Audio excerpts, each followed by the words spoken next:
Hello, my name is Ezra, and today I'll be presenting a hypertext narrative that is based around board games and their history.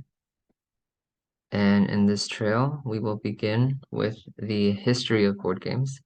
Um, these two components just have a general overview of board games from basically as early as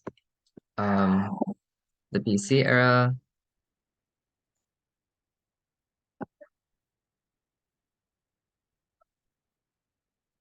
This is a 40-minute long presentation given by a board game player who is very aware of the history and very familiar with gaming. He has his own YouTube channel called Shut Up and Sit Down. But if you'd rather do some of your own reading, here we have an article that shows the history of board gaming from 5000 BC. That is all the way until the modern era. If you would like to read this on your own, you can. I have a few annotations here that pinpoint some of the major errors that I go into more depth in some of the other sections of this dashboard. One of the first things to point out is the Parker brothers, who are very popular for some of their games like Monopoly, Sorry, and others. Here, if you go into the annotation, you can actually jump right into that section on your own, but for now, I'm going to stick to the trail. This other annotation leads down into the section that talks about Settlers of Catan, which is one of the most influential board games of all time. Here we have a little quote that actually links to an article that we will see later on. But if, of course, if you would like to jump ahead, you could on your own. Let's see where we go next. So the first major section in this board is the 20th century American board games, which are the games that most people are probably familiar with. Let's go into the first little area at the top left corner. These are some of the original designs for Parker Brothers games. We have Clue, sorry, of course they're a little blurry at first, but if you zoom in, you get a better look at them. Here we have a nice little patent for the original design of Monopoly. And we also have a commercial.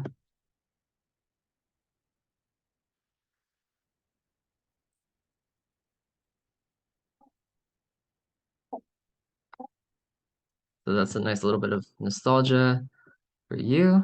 We could also move on to the trail down here. We have another major company, Milton Bradley Company, which is responsible for some other games like Yahtzee, Battleship, Twister, oh, excuse me. And just for fun, I have another little video for another board game.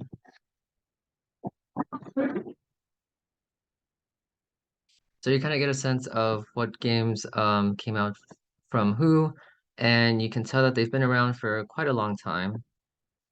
Over here we have a graphic that I found that showcases some of the most popular board games of all time, listed in order of how many units have been sold, more or less, but also just a subjective ranking made by a group of people. And of course, we see some familiar names. Some of these are directly from those two companies that we looked at. We've got Battleship, Monopoly, Candyland. Over here, we have some annotations that just add some nice little tidbits. Like, for example, backgammon is one of the oldest games on this list, but it is still very popular to this day. It is a abstract strategy game that also serves as an excellent two-player game. Um, Down here, we have some annotations again for Catan. Again, a very important game.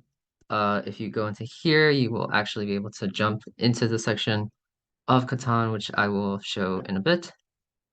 And here we have an annotation for the representation of board games in media. These links just go into these videos that I have on the side. For example, in Lost, we see backgammon being portrayed.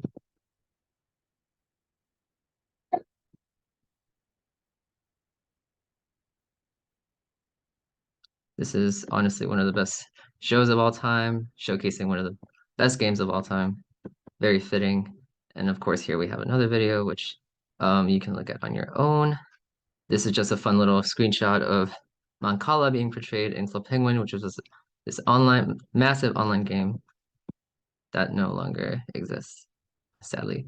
Here we have a section on Eurogaming, which encompasses Catan. Here we have a section, oh, let me go through the trail. Here we have a section specifically dedicated to Catan, which includes a video.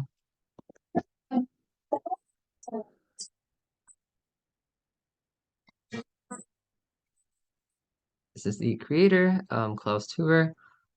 Here we have an article of how influential Catan has been over the years. And if you would like, there's also a PDF of the rules just for fun.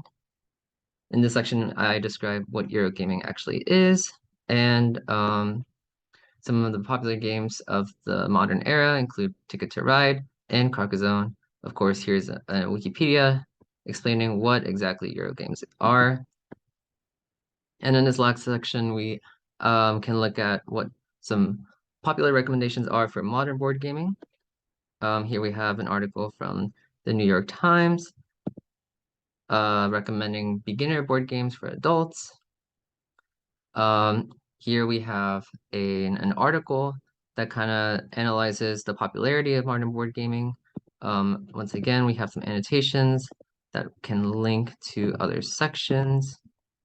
This just links directly to this document right here of the Spiel des Jahres, which is a very prestigious award for games, for modern gaming. And finally, we have a video that kind of discusses how modern board games